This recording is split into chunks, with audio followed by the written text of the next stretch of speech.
Today we're gonna be making lemon drop shots. This is one of the most made shots, in my opinion, of all time. This is a classic shooter. It's been around as long as I can remember and it's not going anywhere.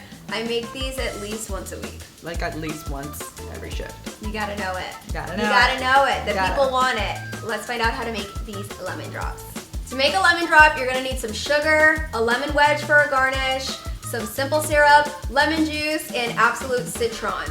So these are traditionally made with absolute citron, but if you don't have it, it's okay, you can still make it. Some people will switch out the citron for some regular vodka and just make it like that. Some people will do regular vodka and add a little bit of triple sec. Try it at home, mix it up, figure out what works best for you. What do you think is delicious? Here's how you make the recipe that we like. 3/4 ounce of lemon juice, 1 ounce of simple syrup, and 1 ounce of absolute citron. Shake it up and pour it over your sugar-rimmed shot glass. The lemon wedge as a garnish. An oldie but goodie. A vodka lover's dream shot. These are simple and delicious. If you want to make them at home, go to bottlerover.com and get some booze delivered to your door.